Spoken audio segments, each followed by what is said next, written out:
J'estime que concernant l'affaire Khalifa Sall, son maintien en détention ne se justifie nullement pas.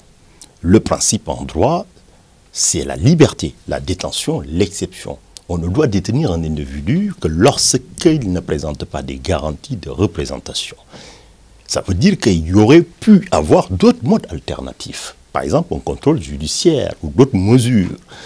Aujourd'hui, moi, j'analyse le maintien en détention et l'avènement de l'affaire, effectivement, comme étant quelque chose, en tout cas, qui relève plus de la politique que du domaine du droit. Khalifa Sall n'est pas n'importe qui. Il est le maire quand même de la capitale sénégalaise, Dakar, la ville de Dakar. C'est le premier magistrat. C'est très peu pertinent que de pouvoir dire que si on laisse M. Khalifa Sall en contrôle judiciaire, on ne peut pas, ou juste tout simplement, on ne peut pas le convoquer et qu'il se présente à son procès. D'autant plus que quand même il y a une présomption d'innocence qui fait que tant qu'il n'est pas jugé et définitivement condamné, on ne peut pas quand même, quelles que soient les accusations portées, se faire une opinion définitive là-dessus. C'est pour ça que je dis que je ne demande même pas tout simplement qu'on l'autorise, mais il devait être mis immédiatement en liberté. Il y a des confrères qui s'étaient constitués dans cette affaire. J'ai décidé effectivement, après 1000 réflexions, de les rejoindre pour qu'on puisse ensemble organiser la défense des intérêts de votre consoeur dans cette affaire. Je ne suis pas de ceux qui pensent effectivement, en tout cas certains, j'ai entendu dans la presse, sans même connaître le contenu du dossier, l'ont condamné.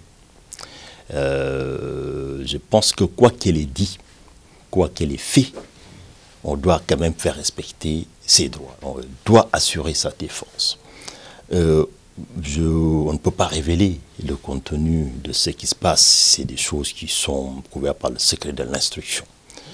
Mais quoi qu'il en soit, en tant qu'avocat, défenseur des droits de l'homme, j'entends effectivement m'investir dans cette cause pour que le droit soit dit, parce qu'au-delà de son affaire, je pense que c'est la question de la liberté d'expression qui se pose au Sénégal.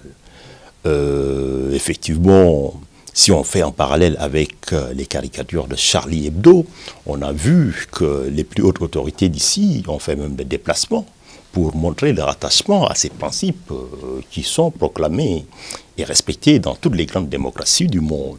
Aujourd'hui d'ailleurs, c'est plus que surprenant qu'un journaliste, pour des histoires de caricature, puisse se retrouver en détention préventive.